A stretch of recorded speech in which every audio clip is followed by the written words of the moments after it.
Is cancel culture truly fair, or is it a tool for mass manipulation?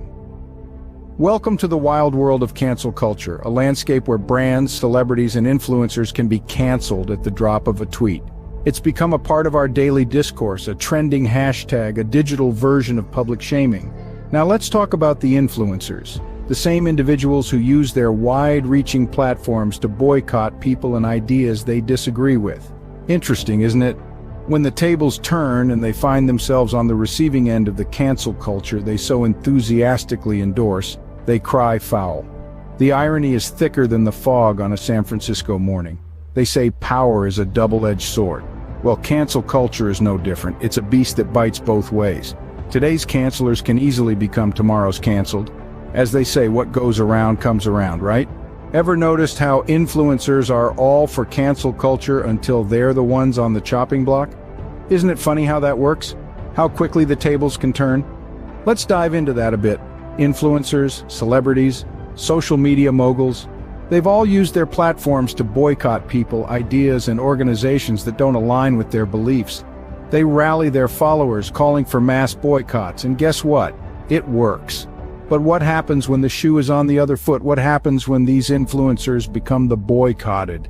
Suddenly it's a different game. Suddenly it's unfair. Suddenly they're the victims. Take a moment and think about it. Remember that influencer who led the charge against a brand for unfair labor practices. How quickly they rallied their followers, calling for justice, demanding accountability.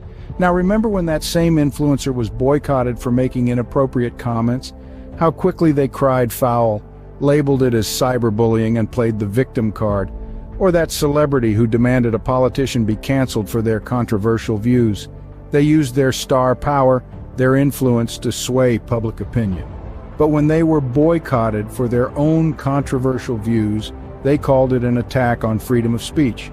And let's not forget about the social media mogul who boycotted a company for its environmental practices. They used their platform, their reach, to bring about change. But when they themselves were boycotted for not being environmentally friendly, they saw it as an unfair smear campaign. The irony is palpable. The influencers who are quick to cancel others, who push this agenda of cancel culture, seem the least prepared when they find themselves in the crosshairs. They find it difficult to swallow the bitter pill of their own medicine. However, this is the reality of the world they've helped create, a world where cancel culture is a tool used for good and bad, for justice and vengeance. A world where anyone, including them, can be on the receiving end of a boycott. Ironically, the proponents of cancel culture seem the least prepared to face it.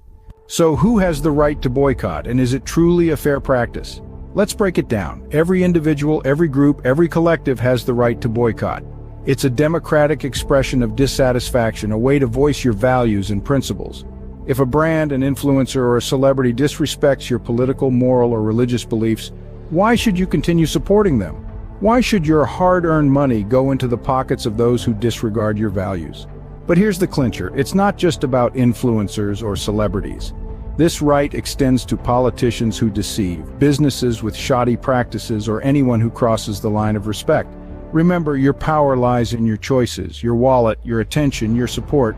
They're all tokens of respect. And if that respect isn't reciprocated, well, you have the right to withdraw them.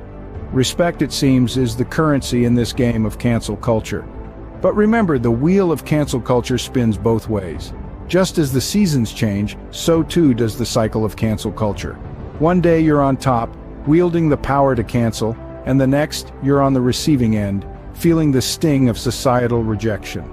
It's like a merry-go-round that never stops spinning, always shifting the balance of power. Those who call for cancellation today must be prepared to face the music tomorrow. It's not a matter of if, but when. The same principles used to hold others accountable can and will be used against them. It's the nature of the beast. This cyclical dance demands awareness and understanding. It's not enough to simply jump on the cancel bandwagon. We must consider the potential repercussions, the possibility that we too could be in the firing line. So, is cancel culture fair? Well, it's as fair as its wielders, and that's a thought to ponder on.